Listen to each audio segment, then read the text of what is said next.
Dame un grr. ¿Un qué? Un grr. ¿Un qué? ¿Un qué? Un grr. ¿Un qué? Un grr.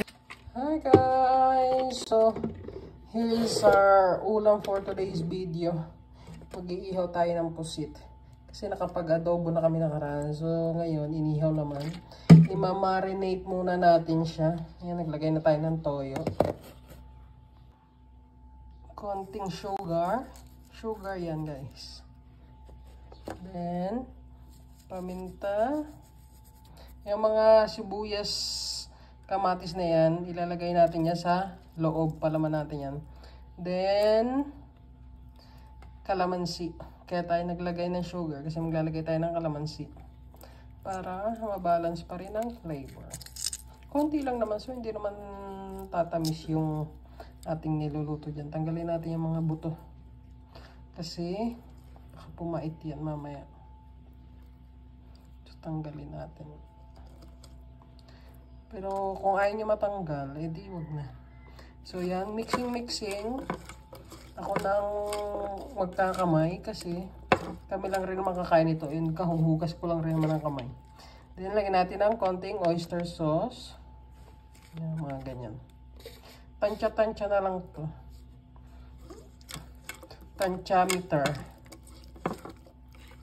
Yan. Then, yan din natin mga pusit dyan para magkaroon ng flavor. Yan. Sausaw natin dyan. Yan, kasama yung mga ulo, syempre. Tapos, ilalagay na natin to sa loob. Balikan ko na lang pag nalagay ko na kasi mahirap mag-video. So, ayan guys, nalagyan na natin yan ng palaman sa loob. Yan, binusog na pusit na yan. Ayan. Ilalagay muna natin siya sa ref kasi maraming pa tayong gagawin. Nung papabaga pa tayo, magsasaing pa tayo and all. Then, may giniling ako dito, ground pork. Hindi ko alam kung anong isasama kong gulay. Malaman na lang yan mamaya kasi bibili pa ako ng pangsahog na gulay dyan. It's either sitaw or magigisang sayote na may ground pork. Let's see kung anong mabibili natin mamaya. For now, i-marinate muna natin tong pusit sa ref. Nakapagpabaga na tayo guys.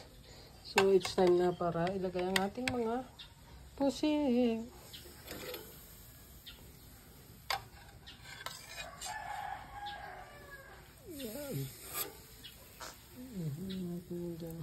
So, ayan guys, nag-start na tayo mag-ihaw ng ating ulam for lunch.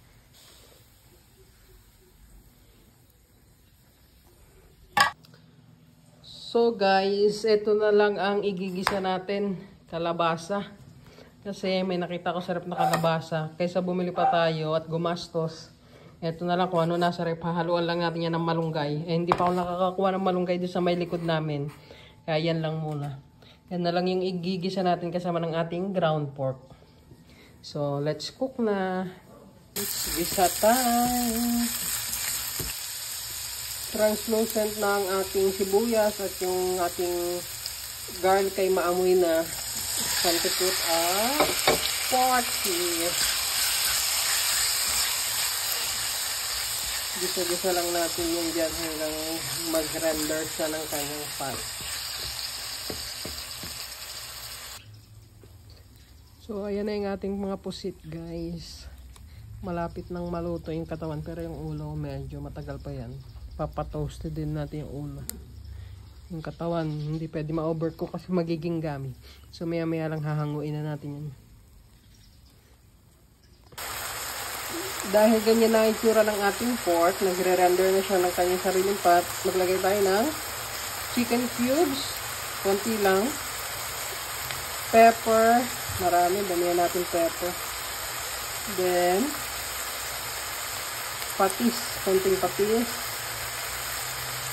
That's it. Then, maglalagay din tayo ng oyster sauce. Yan, ganyan marami. Then, mixing.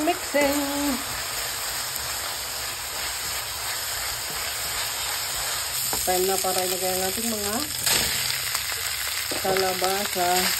Pinapalang ko talaga yung mga hiwa dyan para hindi madurog. Marami pa yung ground pork natin kasi sa mga gulay natin. Ayan.